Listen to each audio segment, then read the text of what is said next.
I remember I sent bro FLPs. It's like old melodies, 2017 melodies, and then you got the new sauce on there, and people are like, "Oh man, that's like old Future. This shit hard." Focused, you know what I'm saying? Like lyrics first. When you're skilled at your craft, yeah, I'm gonna appreciate that, regardless of what. You know, image is just image.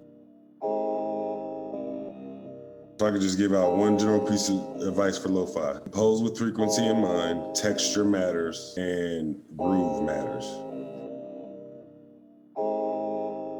A gem for producers, bro. Don't fucking stop practicing your melody. They may fucking suck right now. It happens. We all sucked at one point, but just keep practicing. Do not give up. Like, don't matter how nothing bad gets, bro. If you feel like this is what you want to do, bro, and you feel like this is what's going to take you to the level of you just being happy, not even just happy, bro, just like happy financially, bro, stick to this, bro. Don't let nobody tell you nothing different.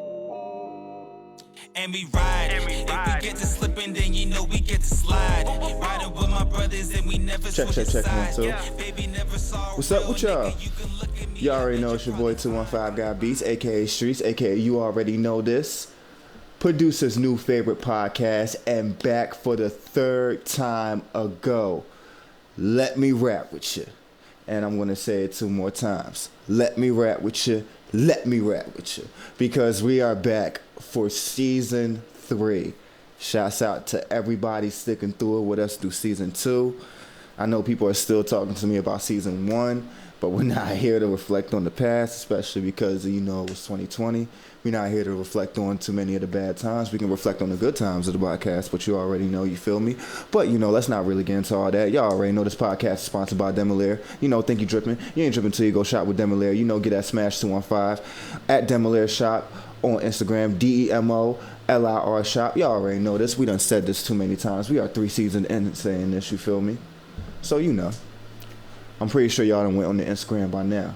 And of course, you know this podcast is sponsored by Major Loops. You know, looking for placement-worthy samples, drums, loops, 808s, claps, snares, kicks, open hats, percussions, you name it, construction kits, MIDI kits, Omnisphere banks, you name it. Shout out to my guy, Roy Lux, MajorLoops.com. Great kits, great prices, and definitely shout out to the crew who showed up for season 2. Definitely love you guys, you know. And of course, you know, this podcast, and you know, I had the rep set coming back. I had the rep set for my guy. Shout out to the mind.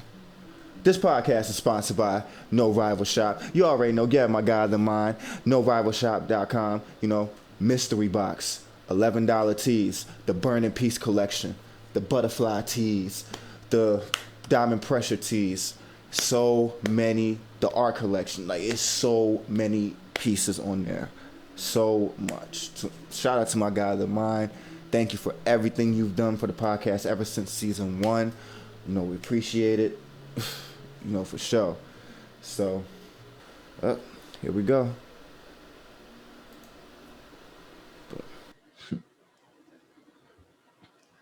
Perfect. My audio's plugged in. Yours plugged in? Yeah. Shit. Yeah. Oh, I hear you perfectly. All right, you already know. Let Me Rap With You podcast. It's your boy 215 Gawd Beats, aka Streets, aka you already know this. Season 3 starter and the first guest to start off the new year with us with this new season. Mecca Tha Motherfucking Marvelous. What's up with you, bro? I had to pull a quick little nori boost with that, John, bro. You know what I'm saying? Hey, you know what I'm saying? Let the people, you know what I'm saying?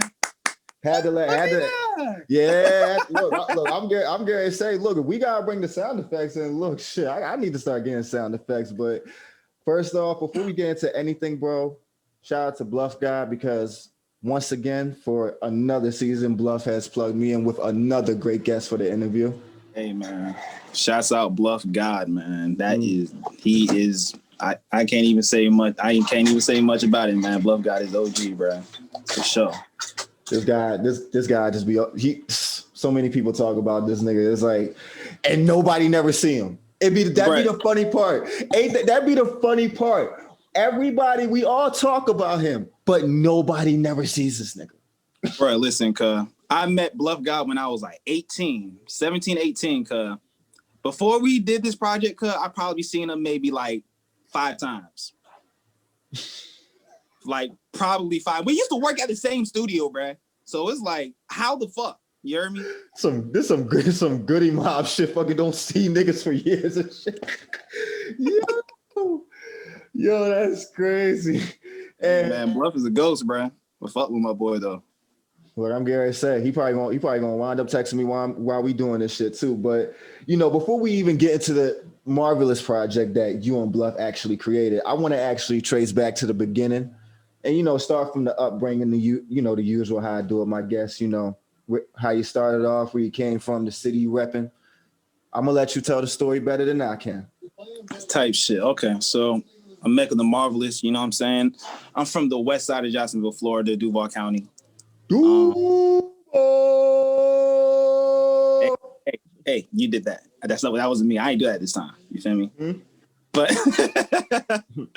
But so I'm from here. I was born and raised here. I don't have like really any family out here because my dad's from New Jersey and my mom's from Morocco. So I was actually born in Jersey myself. Shit. What part? Camden. Oh shit. Probably been all over South Jersey, from Camden all the way to Woodbury Heights. Type shit, cause my dad from Jersey City. You know what I'm saying? Jersey City, got some uncles from there. I used to go there every now and then. Shit, bro, I still haven't been. And you ain't missing much. And you ain't missing much. Just for the roots, you feel me? But nah. So is that so? I don't really have too much family here because my parents they met in Spain. My dad's military, so. By the time he had to get out the military, he did his 20 years. He had moved down. He had settled down in Duval.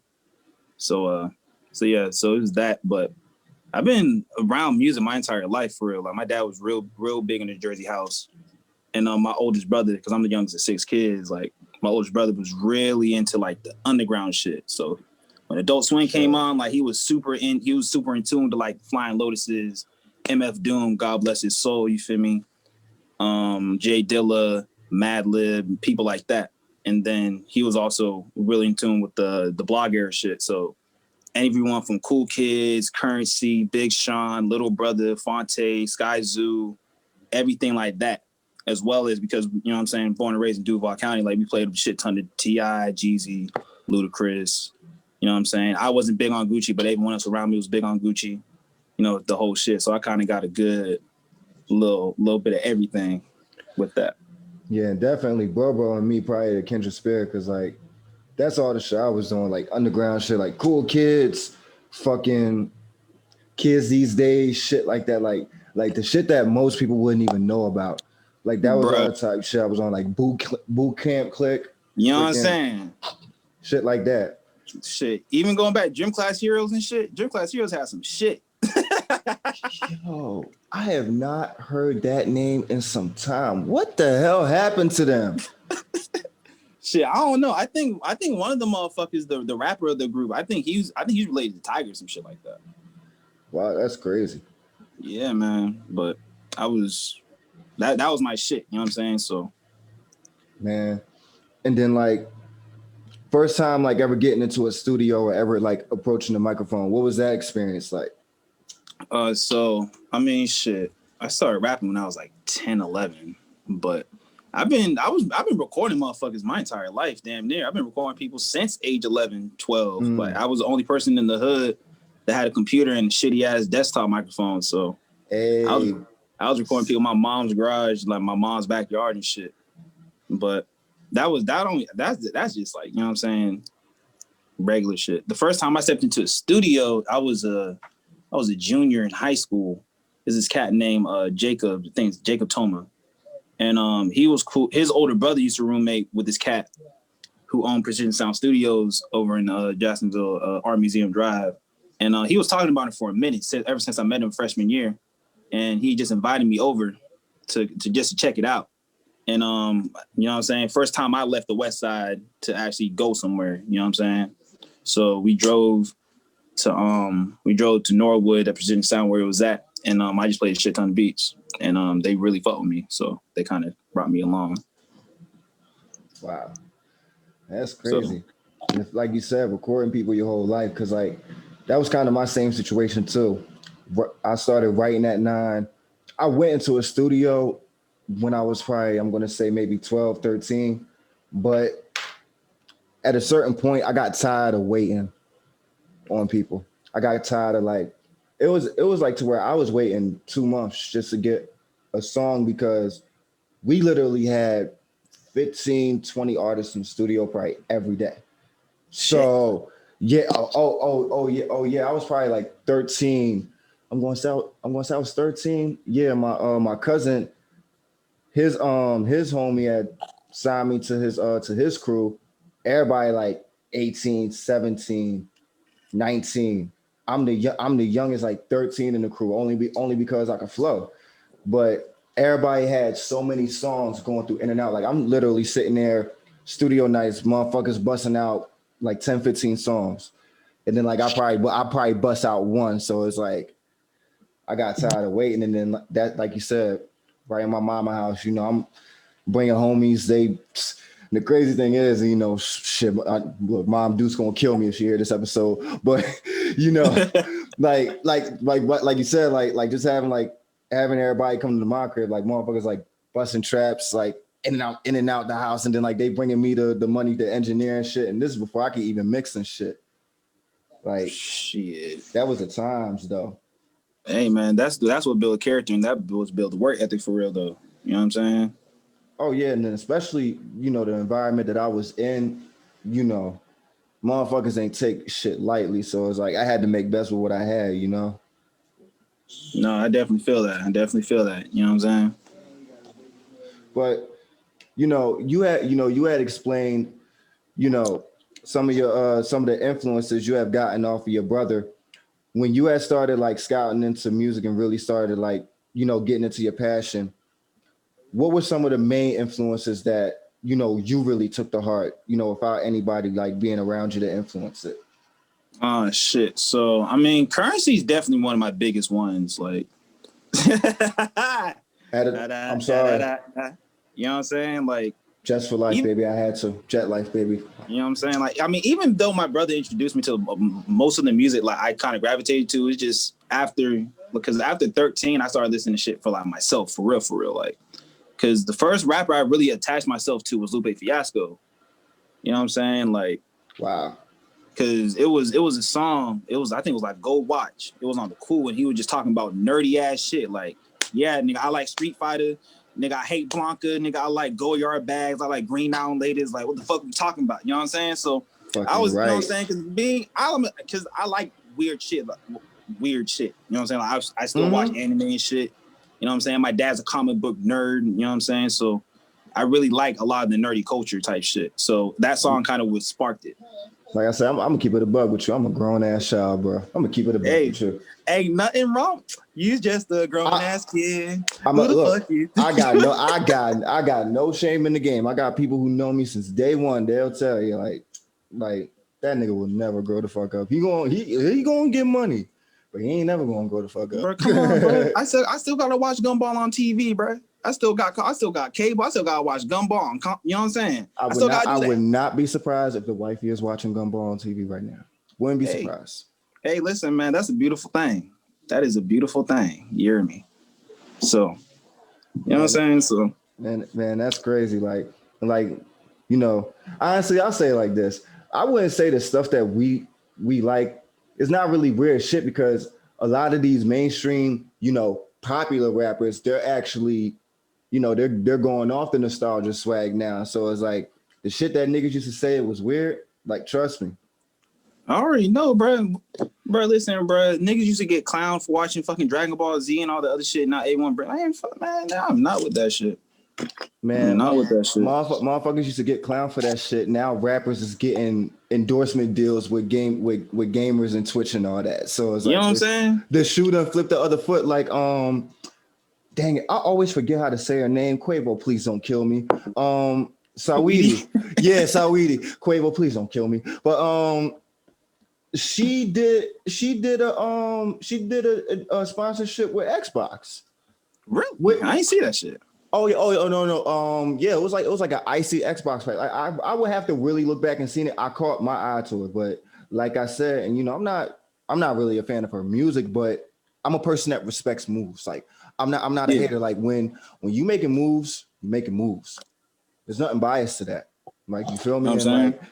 like I sat there like, damn, that's a power move. So it's like, you know, no matter how her fan base is now, the fact that she's doing that shit going to sway. You know what I'm saying? I mean, shit. And it's shit like that. And it's shit like that that's going to have, like, even, let's say Me or You get a sponsorship right now. It's shit like that. When we get a sponsorship deal. Oh, yeah.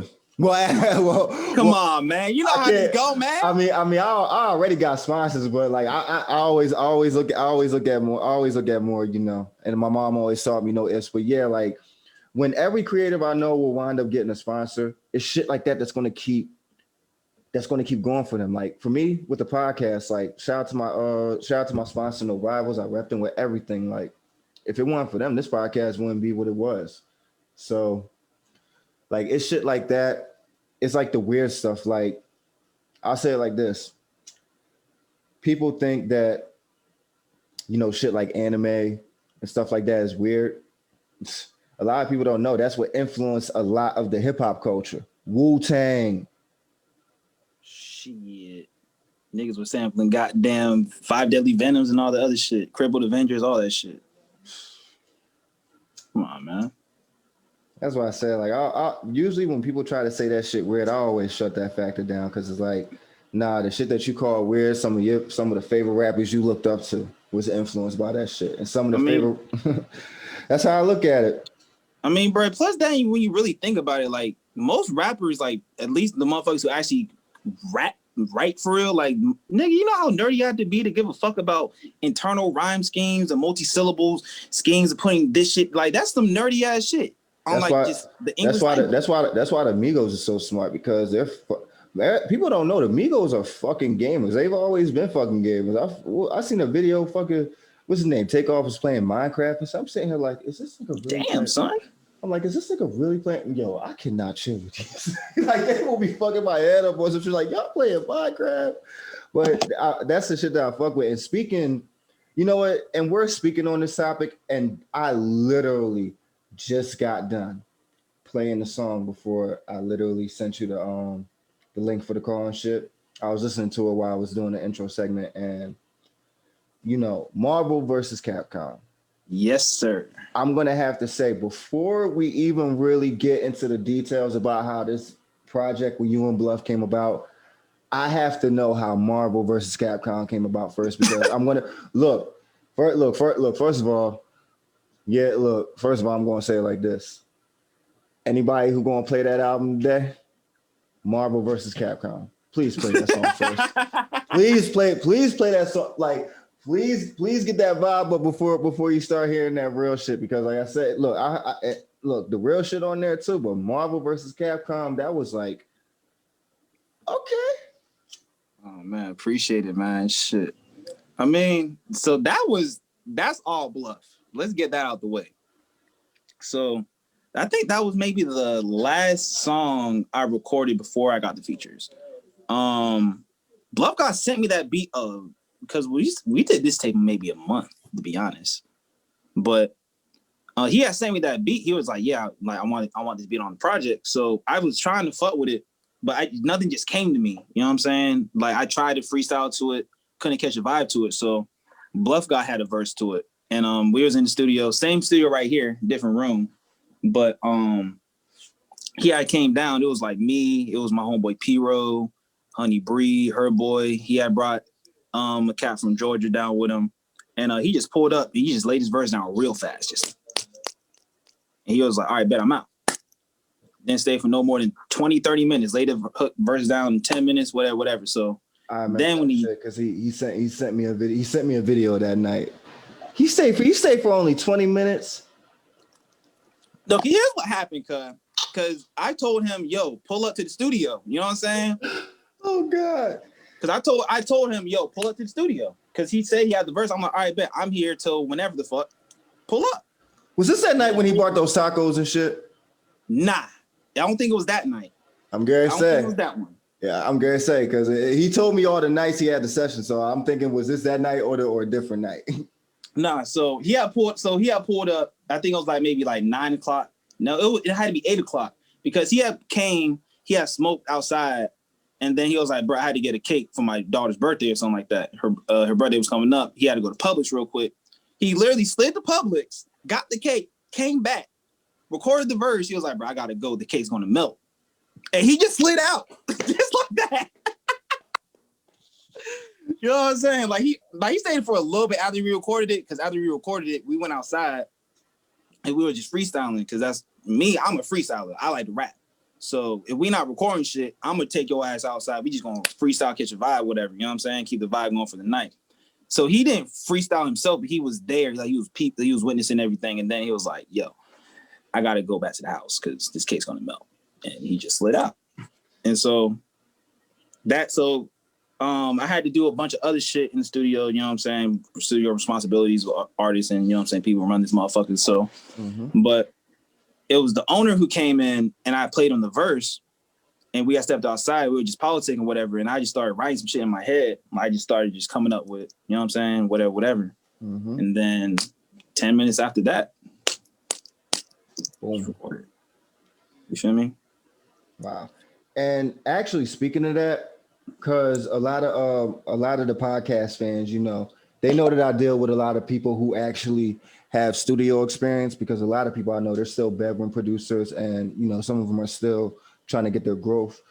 What's the studio life like? You know, especially like you said, studio responsibilities, because that's something, you know, I talked about with Kels on the on 10 episode last season on season 2 and all that. So. Yeah. You know, what's some of the responsibilities, like, you know, dealing with the artist, taking care of the artist, you know, stuff like that. What's some of that like, you know, for you in your daily? I mean, so really with me, I think because I'm a mix engineer, I'm a recording mix engineer. So I think mainly the responsibilities, mainly just making sure outside of like when they're there, it's kind of just making sure that everything for the other engineers at the studio, because I'm here the most. So since I'm here the most, so just making sure that other people's sessions get ran smoothly, like whether I got to put the track outs in the session so that when the other engineer comes in, like they already have everything set up to do what they got to do, whether it's, because I do a lot of commercial jingles and things of that nature, just making sure the beats produced, mix everything so that when old boy has to do his thing, like just all you got to do is just worry about recording it and I come in after.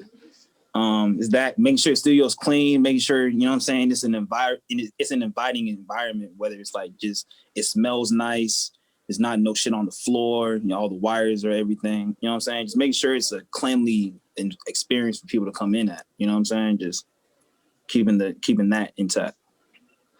Wire alignment is definitely a slept on factor in having a studio set up. Tell me about it. But I ain't go through that yet. I ain't get all the equipment yet, so I ain't go through that phase yet. But you know, I be seeing a lot of people with their studio pictures, and you know, I ain't no hater, so I don't really say. You don't got nothing nice to say. Don't say it at all. Depends on the situation. But yeah, wiring alignment, definitely a major factor that's slept on. Definitely a major factor. You know what I'm saying?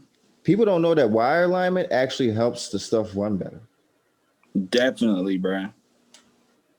Like, it's just shit like that. You know what I'm saying? Because the big thing about studios, because I'm still like in my head, I'm still a bedroom producer because I still make shit at my house every now and then. But it's just mainly like a lot of the stuff in studios, like just me personally, outside of unless like your shit's actually wired to hardware like it is in this spot.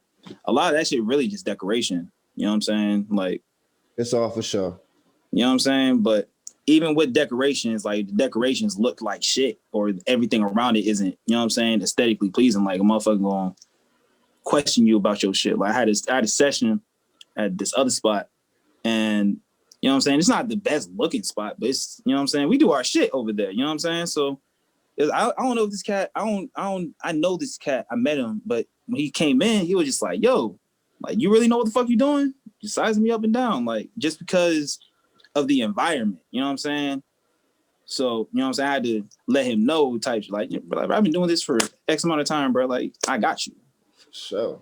You know what I'm saying? Let the work speak for itself. But if the place itself looks like only a real engineer, a real motherfucker can run that motherfucker, then you won't get those type of situations for real. For sure. Man, because a lot of producers, like you said, like even bedroom producers, a lot of them I know are engineers. So once they go into the outside world, they have to understand it's a whole different spectrum. Just being at home, it's a whole different spectrum. I know I've been going from being in the bedroom to studio back and forth. I've done it forever. So, coming from somebody who done worked with studios with, oh my God, I've worked in studios where, like, even if it was just one session, I went to one session. Those wires were wrapped up like a bow. Like if you had a daughter, that shit was wrapped up like the bow tie on her neck. on my mother, bro. Like the wires look like a bow tie that you would put on your daughter. Like that shit pretty as fuck. I mean, it was pretty looking, but if I could hear a spirit for wires, they were crying like, oh my God, I was crying like, oh my God, why does it look like that? Like I almost died inside for real. But I sat there like, all right, fuck it. You know what? Mom gonna pay for the session. I'm not gonna say shit. Hey man. That's what I said. I couldn't look. Back then I was broke, so I couldn't talk. Money was already talking. Oh nah, bro. I already know how that shit go, bro. That's a sacrifice we gotta do sometimes though, bro. For sure. That shit crazy. But the one thing I definitely learned, like when I definitely get my upgrades, I want to definitely deal with compressors more, like actual hardware compressors. That's actually been one of my interests lately. Definitely. Shit, I need to learn this shit myself, to be honest, bro, because we have a bunch of fucking shit right under where this phone's sitting at. It's like everything's kind of already preset to the, you know what I'm saying, the settings that I like it, but it's like, damn, I do need to actually learn how to use this shit, like myself, like the hardware part of it. Yeah, I'm gonna say, yeah. A lot of people say it, once you learn the hardware of it, like the lifestyle changes, and then like the people that come around you start changing, because then once you're able to switch different dynamics, you're going to be able to do different genres, different, shit like that. This is coming from people who, I've seen, deal this type of thing. So every time I be looking in my little books, looking at, new studio stuff, I be sitting there like, damn, I need to get one of these compressors. Because I got a, sitting right here, I got in a Kai LPD8. Shit got Q knobs on that joint. So every time I'm in MPC beats, I just freaking mess with Q knobs anyway. Type shit. Nah, I feel that. I mean, shit, we have like a DBS 168. Like, we're sitting right under this bit. Yeah, sure. We got that motherfucker. We got a fucking WA76 limiting amplifier. Like, we got a couple things in this bitch.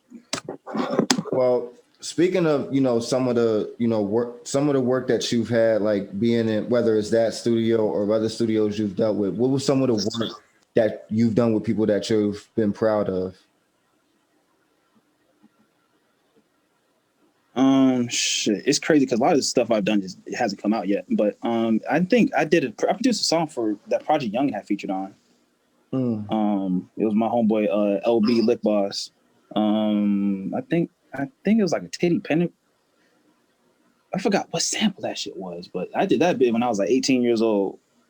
But I mean, shit. Other than that, I mean, a lot of the work I've done, like my boy Jericho, what he did 3225, and he did a song called Foe.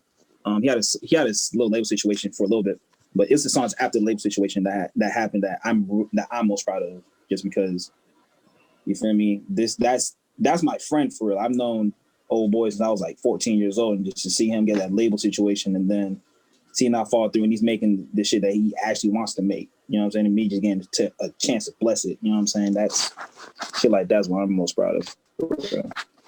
For sure. And speaking of label situations, because, a lot of people, they have their outlook on the industry, and, me being the person that, I am, I have my inlooks, my outlooks. what's your intake on labels and being independent? So I'm not flat out 100% against labels, to be honest with you. I just feel like a lot of the times you just got to know how to flip situations to benefit you. Some situations can't be flipped. You feel me? Or, I mean, let me not say that. That's irresponsible. I feel like most situations can be flipped. It just depends on the type of person you are. You know what I'm saying? Because some people, they don't have like the work ethic, or some people, they don't want to deal with, oh, I got to go to like shit I got to deal with doing, you know what I'm saying? Like sound exchange and copyright, song PA, you know, all that other shit. A lot of people don't like to deal with that shit. A lot of people don't want to get, you know, feet on the ground and touch the people. Oh, let me go to these open mics. Let me do this. Like some people just don't have that shit built in them, and labels can help supersede those situations, but, you know, at a cost. But it just honestly depends on the type of person you are and what you're willing to do and what you're willing to do. Like me personally, I'm a nigga, like I'd rather have leverage. Like if I can be independent, I'll be independent. Mm-hmm. But I'd rather have a situation to where I can, if I do have a label situation, I'd rather them just deal with me in singles or like an album, like a one album deal, like this is this, and negotiate from there. But you know what I'm saying? Just depends, really. As long as you, because in my head at least, because I don't have too much like industry experience. Like let's get that out of the way. Like I just work. Mm-hmm. You know what I'm saying? So hopefully when I get to that area to where I can actually, like, you know what I'm saying, run shit how I want to run shit for real. Like I'd rather just, as long as I know I can get money in the music or out the music, I can put what's out the music into the music to put me in situations. You feel me? Like some people, like if you have a label advance, like why can't you flip that shit into real estate or some shit? Or put that shit somewhere that's going to generate money outside the music to where you can get shit and you can do the type of shit you want to do. Or, you know what I'm saying, you do that shit and then you'll be able to pay the label off for all the other shit. And then you know what I'm saying? Shit like that. You feel me? Like there's so many different ways especially now, it's 2021, especially, you know what I'm saying, us as a people. You know what I'm saying? Like we have access to the information that we didn't have access to way back in the G. So why not maximize on these situations and, you know what I'm saying, do shit like that. That is so crazy how you broke that whole gem down, just like the way that Broadway Louis said it in season 1. Shout out to Jacksonville once again. I don't know. I guess y'all just had that mindset that because it's like Broadway Louis said the exact same. You gave some additional information like them to what he said, but like the beginning of that was exactly how he said it. Taking that advance and turning it into something, paying them back, and still making money again. You feel me? So, like, for me, it's like, my rule is this. Only because, like I said, like you said, I'm not in the industry as well. But I've paid attention. I've seen people who got deal offers, shit like that. My rule for me, I don't care about the cost of the advance. I care about owning my masters. If I don't have that, shit. If I don't have that, I don't want shit to do with that contract. Because here's the thing, like, it's like you said, like, motherfuckers will offer you like millions and shit just knowing they can get you like that. I don't want that shit. I'd rather take a low advance knowing I can keep my masters because I already know the long term of that. I watched 3 of my homies turn down 7 deals individually. Like they're not together. They're not no group. None of that. I individually watched these guys turn down 7 deals. That's crazy. All from the majors we know from. Universal, all that shit. I watched them turn all of that shit down. Cause they're not letting them own their masters. Like, no, fuck that shit. I mean, shit. I mean, even then, like, if a label is willing to approach you, bro, that means, bro, you have something to begin with. You know what I'm saying? Motherfucker ain't gonna offer you nothing that they can't maximize off of. Exactly. Especially to their benefit. You know what I'm saying? Shit. Exactly. That's why I believe, you know, I wish I can give this person on Twitter their credit. If I find the tweet again, I will try to post it on the episode. But he said back then this rapper charged me $50K for a verse. Now this motherfucker begging me for a verse. Come on, man. Message. Know your worth. That was the last sentence in his tweet. That was the last sentence in his tweet. Oh no, for sure, bro. I mean, shit. At the end of the day, bro, like, if you like at the end, I think a lot of times like perception is a lot of shit. Like we know, I feel like everyone knows what the fuck they worth, but the biggest thing is showing people what your worth is for real. You know what I'm saying? Mm-hmm. I think that's the biggest thing. Like, you gotta build. I mean, a resume is a motherfucker. Once you shit. That's why it's gonna be hard for these labels to approach me, because it's like you approach me, it's like, what can you tell me? I done worked with international artists. I done did this, that, and the third. I got management that can get me in ends that y'all probably gonna get me in for a high rap. Like I said, like it's a lot of shit that I can say. I'm not gonna brag too much, but I'm just the type of guy that it's gonna be hard for labels to approach. But if you let me own my masters, then it's like, all right, we can keep this train going. We can figure out something. I'm saying as partners. Like 21 Savage did it the right way. He did a partnership and got a publishing deal. You feel me? Like, nigga, I'm not working for you niggas. I'm not working for y'all, motherfucker. Exactly. I ain't working for you, motherfucker. Fuck you talking about? Boom. I'm working with you, not for them. That's all it is. Mm-hmm. But speaking working with, man, like what inspired you to work with Bluff to do a whole project anyway? Shit, I want to work with Bluff since the first time I heard his beats, to be honest with you. I remember the first time I heard of Bluff Gawd beats. Man, listen, cause I was in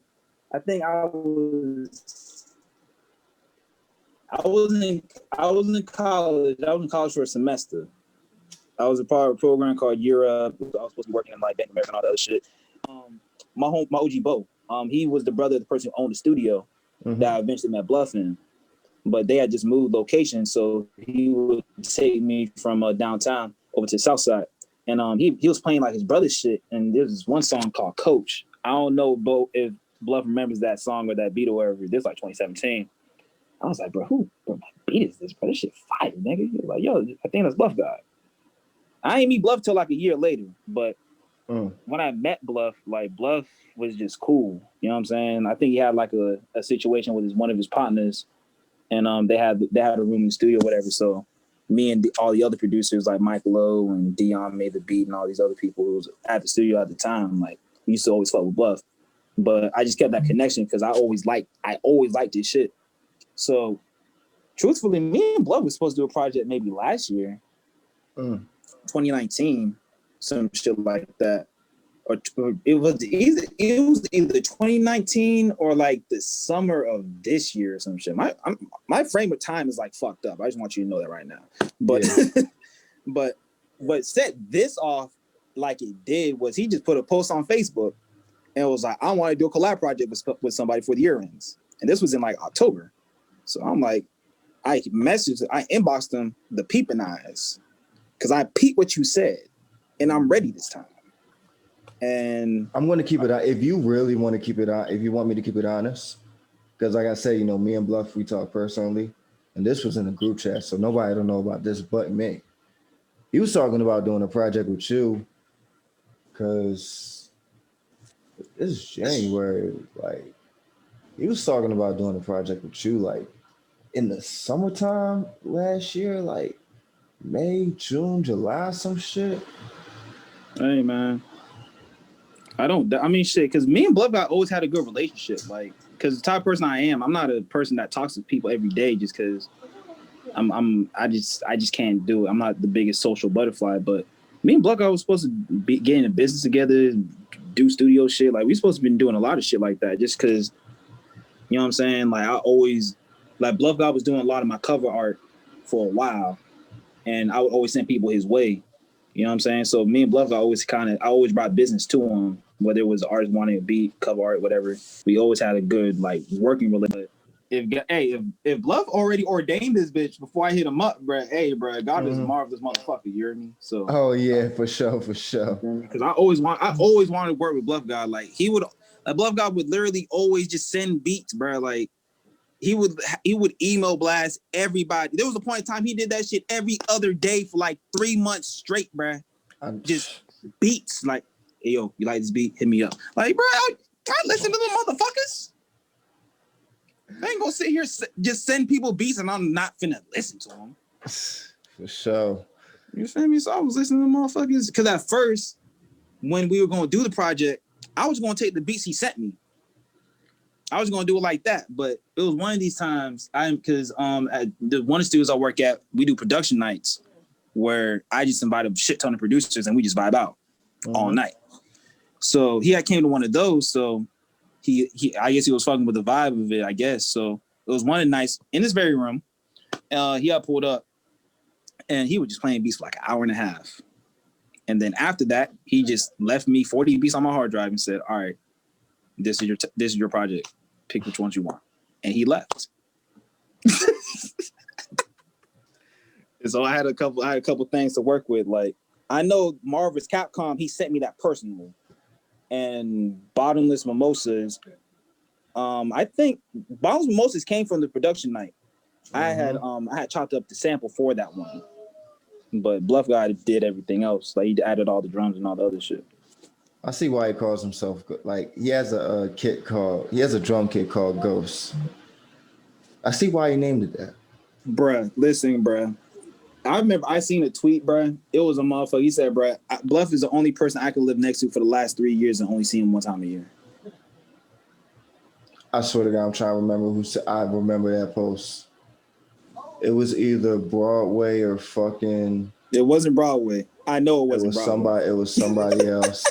It was somebody else. Fuck, and I know because I follow him on one of my pages. Damn. I don't know who it was, bruh. I ain't gonna lie. I don't know.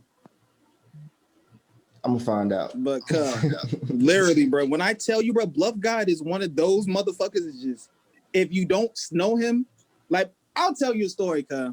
It was one of the days at the production nights. We do it every Monday. I had my boy Detour, or he changed his name.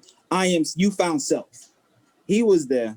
Because everyone who produces in the city that's in tune with, you know what I'm saying, the type of shit that we make, everyone knows about Bluff Gawd. So this nigga Bluff Gawd is literally sitting in front of this motherfucking Self. He was like, yo, what's up, man? He's like, hey, how you doing? A whole 20 minutes go by. I'm like, bro, Self, you know that's Bluff Gawd, right? He was like, that's Bluff Gawd?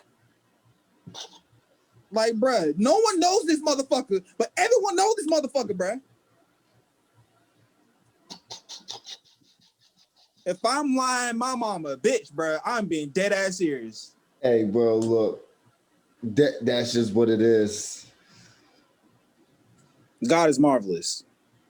But I don't blame Bluff though, because like I'll be the same way. Like I'll be in the cut, like, and some niggas will mention me, like literally, and I'm right there. They'll mention me and they'll sit there like, yo, I gotta meet this guy.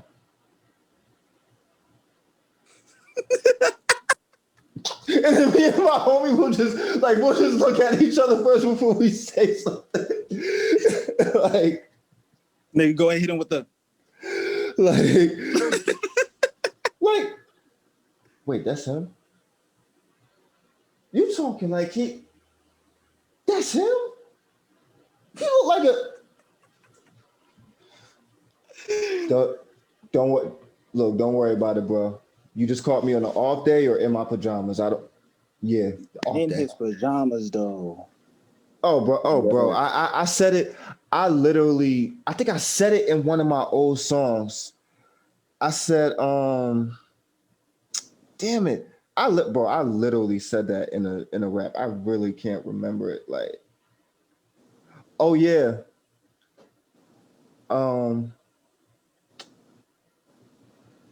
I said I want the baddest. I said I want the baddest chicken, no Rihanna. I can do this in my pajamas. I'm writing raps in the booth in my sleep. Shit, I can't remember this shit. Okay, bro, Like come on, man. the reason why I said the reason why all I remember is the reason why I said pajamas was because I could say, oh, because I want the baddest chick, no Rihanna. I can do it without the drama. I can do this in my sleep. I'm in the booth with my pajamas. That's why I said it. Okay, motherfucker. Okay, motherfucker. I can do this in my sleep. I'm in the booth with my pajamas. That's why I said it. Which was actually true because I actually did literally record that song in pajamas. Hey, lifestyle rap, baby. What you want? Yeah, like real shit like that was, I remember that was in my mom's house. I think that was that on a Sunday? I don't remember. But I know I did it in my pajamas, but literally like, but yeah, like Nick, bro, I give no fucks. Like when, like you said, when you see me, you gonna see me. I'm not going to try to pull some type of image. Like if I'm going somewhere, no. Everybody in the entourage could be wearing like $1,000, $2,000, $3,000 worth of shit. I'm probably wearing like one of their shit, like because most of my homies like they all do their own clothes. So even if they wearing the Balmains and all that shit that dripped out, whatever, we go out and shit, I'm probably more likely just wearing some of their shit because like, you know. Hey man, now I ain't gonna lie to you, bro. I might pop out with the gold fronts. You feel me? You know what I'm saying? I mean, you know. I just like being fly though. I just like looking nice, so that's why I be looking as nice as I do sometimes. I mean, you know, since I'm starting off, since I'm starting off the third season saucy, you know, I ain't got cap on shit. I'm not saying I don't enjoy luxury. I'm just waiting because like I already got I got an idea already of like my layout. Like I don't need no chains or nothing. I just want like earrings and like rings and like watches, but like all rose gold, all autumn, all baguette, and all custom. Like I said, like I got the whole layout, and like I said, like that, like the shit, the way I'm trying to lay it out is gonna cost a brick. It's not on no Pharrell shit, but it's like I kind of got the layout already, and it's gonna cost me a room full of bricks, you know. Hey man, listen, bro, ain't nothing wrong with that, bro. Because a lot of times in the industry, motherfuckers be trying to get a bunch of shit, and it's like, bro, that shit is not fly, bro. That shit don't even fit you, motherfucker. Mm-hmm.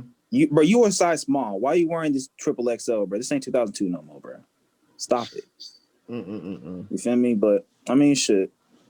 I don't buy a lot of luxury shit, but when I get the monies, I don't have gold fronts yet. But when I get the motherfuckers, I'm smiling in every picture, bro. On God. Yeah. Shouts out Broadway Louis. But I'm gonna stop doing that. I promise you. I'm gonna stop. That's all smiles though. And you know, while we're staying on the topic, because I'm not gonna lie, bro, like this song touched the shit out of me. When like as soon as you sent me, like I told you I was gonna like listen to it when I was going on my smoke break, but I had time to listen to one song while I was at work. Fucking Fatimah. That shit touched my soul. Like I'm not gonna lie, bro. Like I couldn't give a critique on that song because the shit you said on that just had me speechless. I really couldn't give a critique on that. Like it was just that real. Like I just have to picture myself in that studio session when you did this shit. Shit, what song you talking about? Fatimah. Oh shit. That's crazy. You wanna know the most backward ass shit? So remember when I told you Bluff Gawd played me beats for an hour and a half and he just gave me 40 beats? Yeah. That's the same night. So Fatimah was what happened was night. All right, you see what happened was looking at. So I was in the studio, I had, you know what I'm saying, my peoples with me. And it was this cat we have here named R&B. He's a songwriter, engineer. He is amazing. So his session was done. So we moved to the main room. This is the B room. We moved to the main room. So I was just playing the beats because I didn't hear everything. He just played beats, and a lot of the beats he played was not part of the pack. So I was going through the pack, and Fatimah was the last. I did maybe 3 demos that night, and I did the demo for Fatimah in a fucking party setting. No, Fatimah was the first song I did. What the fuck? Yeah, that was the first song we did in a party ass setting. Niggas is drinking. You know what I'm saying? They not drinking this. They drinking some other shit. But niggas is drinking, smoking. We having fun. And I'm like, I want to do this. I want to get the idea for this first. So, yeah, that was the first verse. I did the second verse later because I went back and I re-recorded it. And it was just me and OG in the studio. And I just asked him to record me, and I just redid all the verses and shit. But it was private as fuck. Dark lights, no light was on except no mood lights and shit, and just did like that. That's exactly how I see it. That's exactly how I see it. Like, that is crazy, like that. And no lie was told in that damn song. Like, if I'm lying, I'm flying, bro. Like, everything I said in that shit is. I could feel the pain. I could feel the pain through your voice in that shit, bro. Like I said, like I've critiqued a lot of songs, a lot of projects, just from talking to homies. That's one of the few songs that I've heard in my life and I haven't felt that way honestly since a couple of Nipsey and Drake songs. The Drake song specifically, I'm going to say Tuscan Leather because I know I can say that off top. But yeah, that song, bro, had me fucking speechless. I didn't even. You came up there with great people, man. I don't know, man. I appreciate it for sure, though, man. Like, I had to get that shit off my chest, though, bro. Like, because again, I record a lot of music, but I don't put a lot of shit out. So, like, the second verse in particular was, I never mentioned that shit in a song ever, like, because that shit kind of traumatized me as a kid. I ain't gonna lie to you. So, I had to put it in words one time. Yeah, for sure, man. Rest in peace, Auntie Fatimah. You feel me? I see you in heaven, baby. Look, I'm gonna say it like this: God got Wi-Fi in heaven. And she gonna be watching this when it drops. So look, I'm pretty sure a big man upstairs got the iCloud Wi-Fi. You know what I'm saying? You tuned in. Listen, bro. Gawd Is Marvelous. I'm gonna stop. I promise you, I'm gonna stop. I'm sorry, bro. The opportunity presents itself so well, bro. So I'm sorry. I mean, double entendre is the truth. Double entendre is the truth, and I'm a fact, and I'm not biased to the truth. Shit, you feel me? And I'm good, and like I'm going to say, bro, like I said, bro, that project was definitely like fans think I enjoyed it. Y'all gonna love this shit. Y'all gonna love this shit. Like. People know me, like I say it like it is. Like y'all gonna love this shit. And it's just vibes like from all ends, from real to like I said, Marvel vs. Capcom, still my fave. That's still my fave. Hey, that's the intro to the tape. That's how we setting it off, bro. I had to have Bluff Gawd set that bitch off, bro. And goddamn it, he showed his ass. I wouldn't be surprised if he actually did. Man, you got my boy out here looking nasty and shit. Got my boy out here looking bro, on that frat boy shit. We'll take that fight to the group chat. But look, bro, I'm gonna say, like, if it's one thing I respect about Bluff is that when he rap. He show motherfuckers he's not giving nobody no mercy. At all. He's not giving nobody no mercy. So, shit, metaphorically, he probably is showing his ass. Man, listen, bro.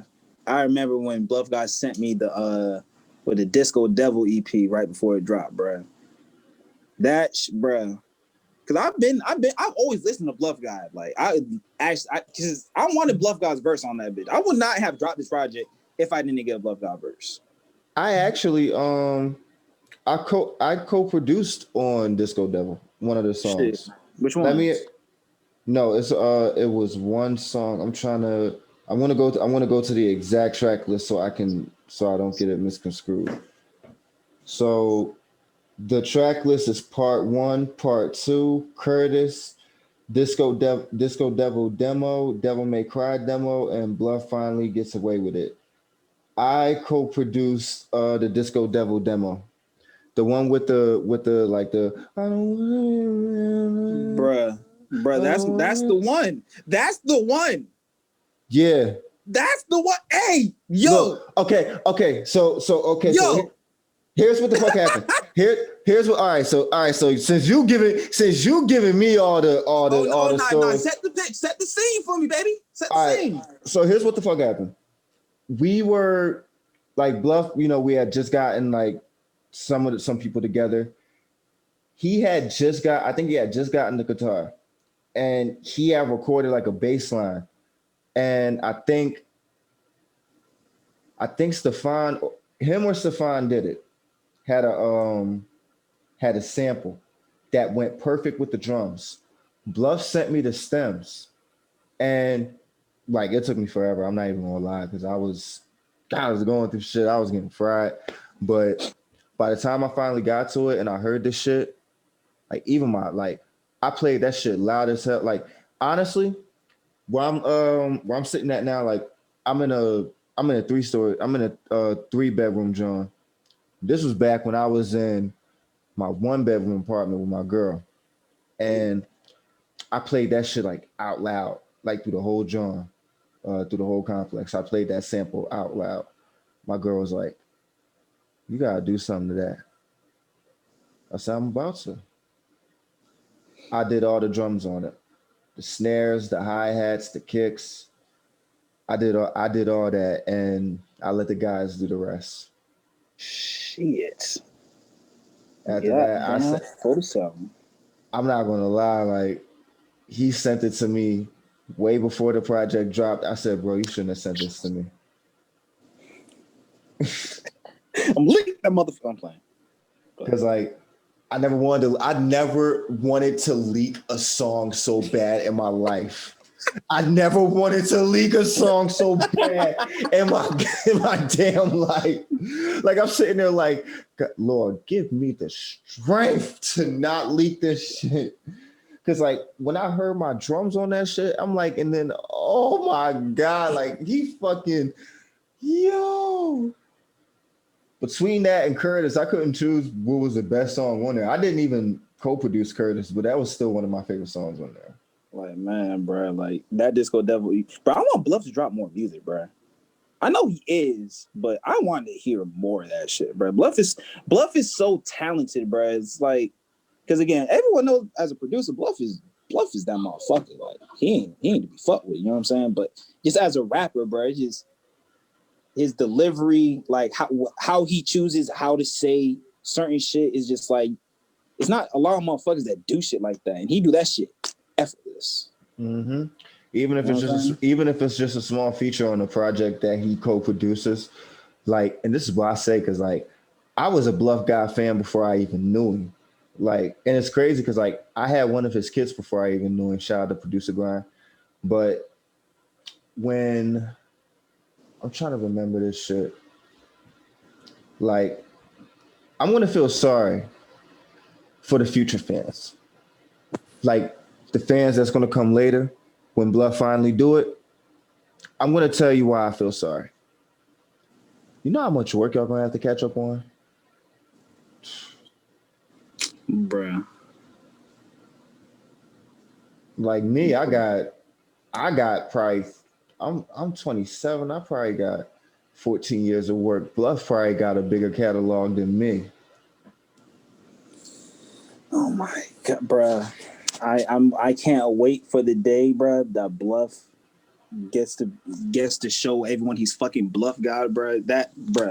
I might buzz tears of joy. You feel me? Because that's gonna be a joyous day. You feel me? That's gonna be a good ass day. For sure. And before shouts out Bluff Gawd one time for the one time for the 1,000 times. You feel me? Like one time for the million, man. Before we go out, I gotta say that one time for the million, man, because like it's gonna be way more to come, man.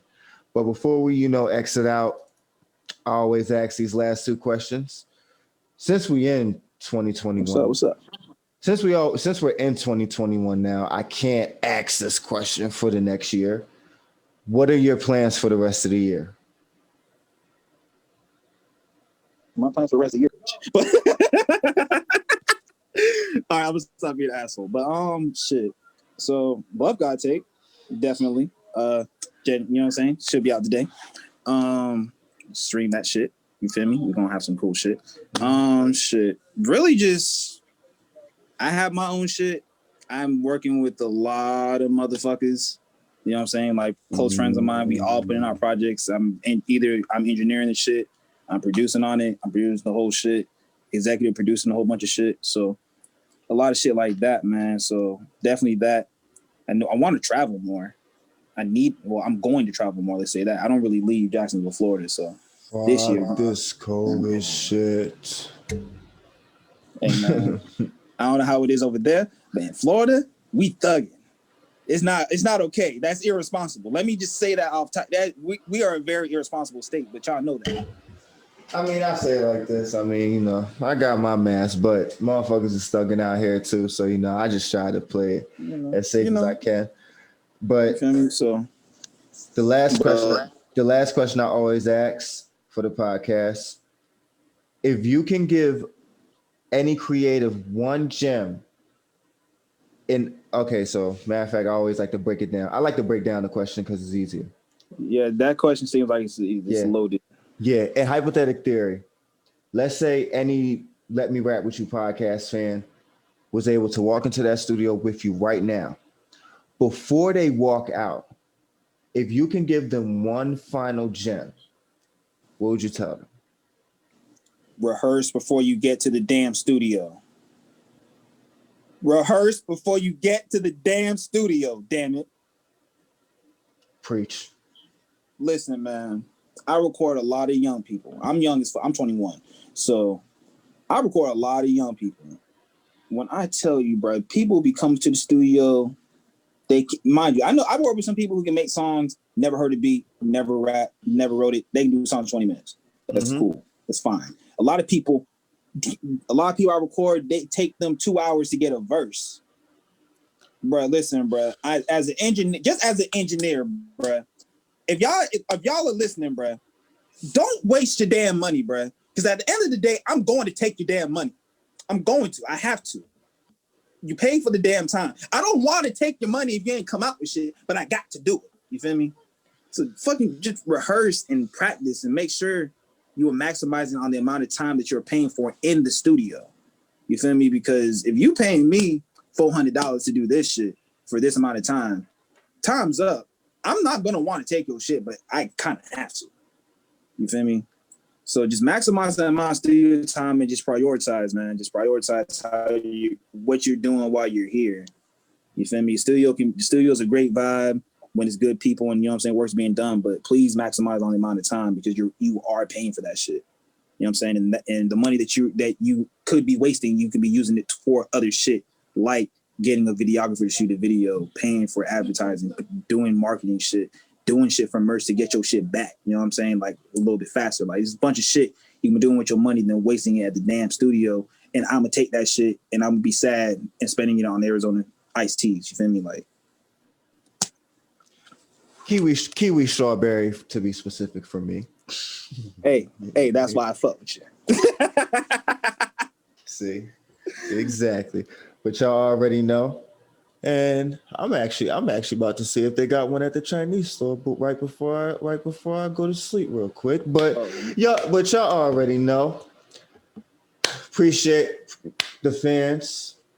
for being here for the very first episode for season motherfucking 3. Season 3, new year, new gems, new season. I don't know how else to say it. And we got way more surprises, way more lit guests, but we had to start off this season lit. We had to start it off that way. I'm just going to have to say it like that. That's why y'all hear me freaking bobbing my fist right now. You feel me? So it's like, y'all already know it's your boy 215 Gawd Beats, aka Streets, aka you already know this. Mecca Tha Motherfucking Marvelous. Hey, I like that shit. I like that shit, nigga. Nori, don't kill me. Don't kill me. I've been watching Dream Champs too much, Nori. Don't kill me. But you already know. Man. It produces new favorite podcast. Let Me Rap With You. We are out for the night. You be safe, bro. Have a lit studio session. Most definitely, man. Peace and blessings upon you, my G. Appreciate the opportunity every time. Peace, my brother.